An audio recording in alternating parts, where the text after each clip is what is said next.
Hey everyone, today we're going to take a look at a quirky little deck building game called Paperback. Now I backed Paperback on Kickstarter because I love deck building games first off, I have a soft spot for those, and I liked the theme of it. Now the theme is not that tightly tied to the mechanics of the game, but basically you're a novelist who's trying to write a book. Mechanically speaking, this is Dominion by way of Scrabble. You're buying cards which are actually either single letters or double letters, and also a lot of times have special abilities on them, and you're trying to string those different cards with letters on them into words on your turn in order to score points, which you then use to buy better cards. And of course, some of those cards are victory point cards, which go into your deck and count as victory points at the end of the game. You have common cards that you use, blah, blah, blah, so many different things. So there's a lot of different tropes of the deck building genre in this, but there are some very interesting mechanics as far as how you string your words together. Let's go ahead and do a brief overview of the game, then we're going to come back and I'll tell you what I think about it.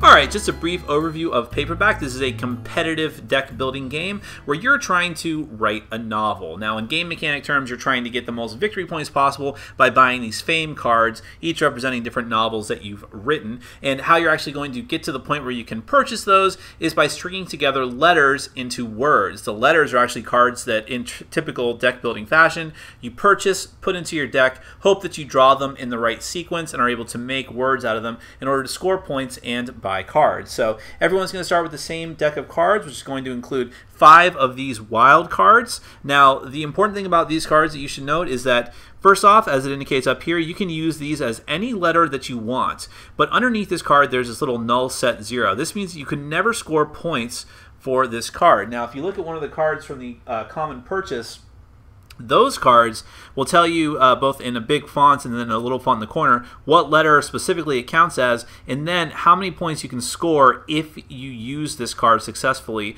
in a word. So your wild cards are not going to give you any of those points. The total value of points you get for a successful word is basically how much money you can spend buying more cards, and we'll get back to that in a moment. So your wild cards are useful because they can be used as any letter, but they're never going to give you any points for money. Now at the end of the game, if you actually hold on to your wild cards, each one is going to be worth a point, but ideally, like in most deck building games, you're going to want to get rid of these cards in favor of better cards at some point. So you're going to get 5 of those, and the other 5 cards you get are just like in as in Wheel of Fortune. Everyone always guesses R, S, T, L, and E. You will start with R, S, T, L, and N, just no E card. These are like the 5 most common letters. Consequently, you will start with them in your deck in addition to your wild cards. And now, once you have all that set up, here's the rest of the setup here.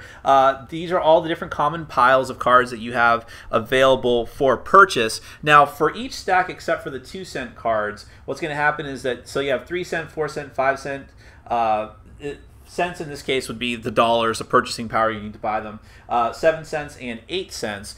For the 2-cent stack, all of these cards are actually letters, or I think primarily or mostly vowels that you can use, that once you take them into your deck and then use them, they are trashed immediately. That's why they're so cheap. Now for everything else, you have the main stack of cards, and then you're always going to have an alternate choice. So anytime, so at the beginning of the game, you'll take the top card off each of these stacks and put it out here as an alternate. If one of these gets purchased, this next one will move down to replace it.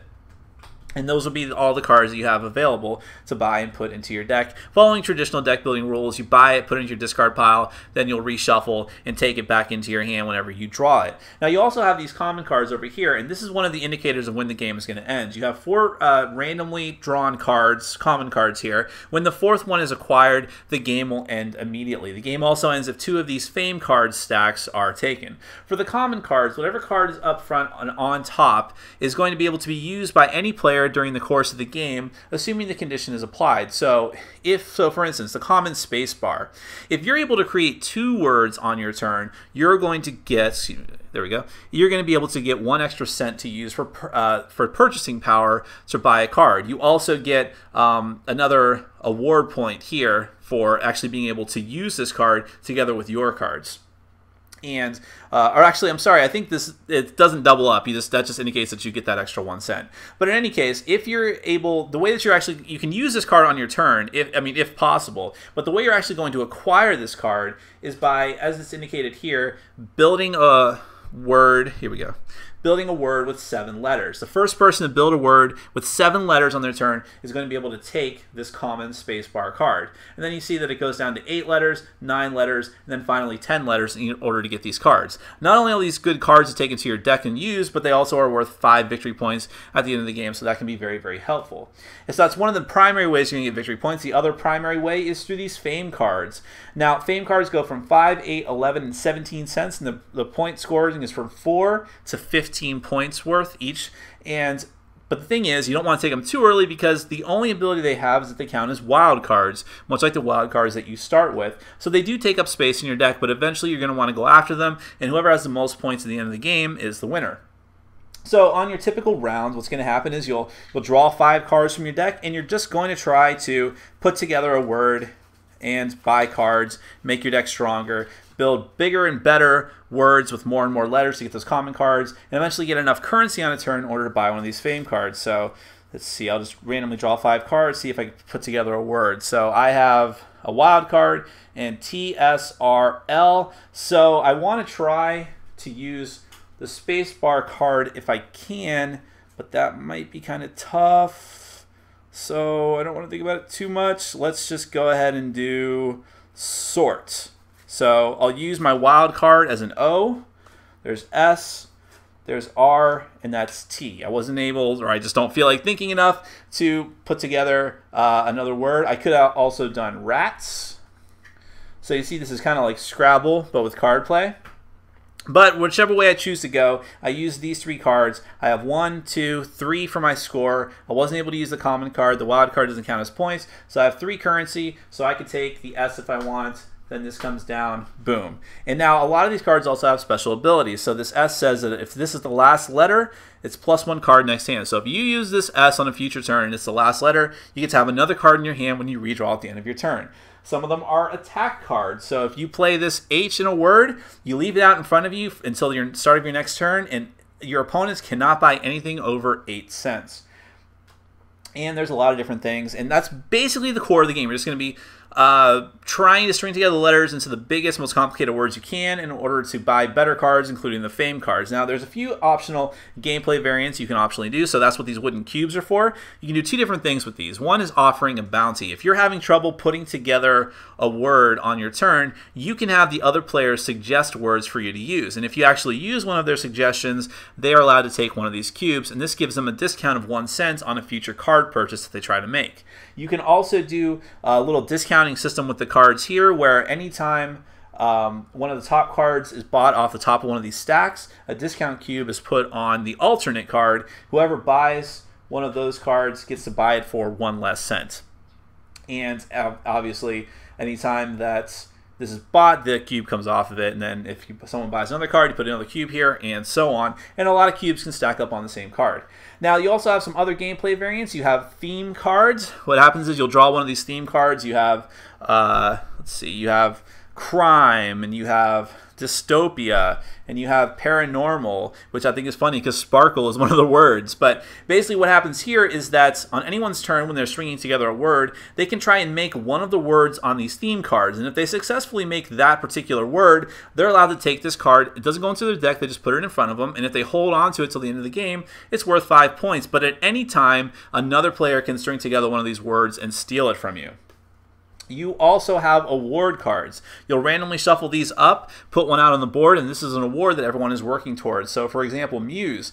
At the end of the game, the player with the most cards in their deck gains this card, and that's 5 points. Another example, we have Proofreader. At the end of the game, the player with the most letters J, Q, X, and Z in their deck gains this card. So those are some examples. And finally, at the beginning of the game, you can shuffle and deal out one of these special power cards to everyone. So for instance, Stuck Key, once per turn, if a word has 3 or more wilds, you get +1 cent. For Typo, once per turn, if a word has no wilds, you get +1 cent. And for Writer's Block, once per turn after drawing, if you reveal a hand with no wilds, draw a card. So those are just some examples. Those are some gameplay variants. But the core game is basically Scrabble combined with Dominion. That's Paperback. To quote the Secret Cabal guys, this game charmed the pants off of me. I mean, listen, I was already more than halfway there because it's a deck building game.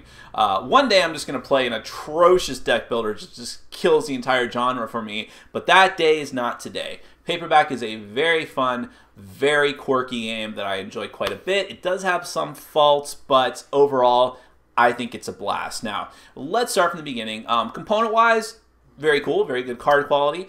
It does come with annoying cubes, which I'll get to in a minute, but thankfully they're not necessary. Now the box is sort of a mixed bag for me. I like the design of it, like the graphic design. I like the fact that if you stack it up like this on your shelf, it looks like books. That's kind of cool. But otherwise, I don't like it because it's got this annoying thing where it sticks up like this because all of the cards inside are taller than the box, and the rule book has to stick up like that. So I'm not a fan. Look, there go the cubes. So I'm not a fan of that, but that's not a huge deal.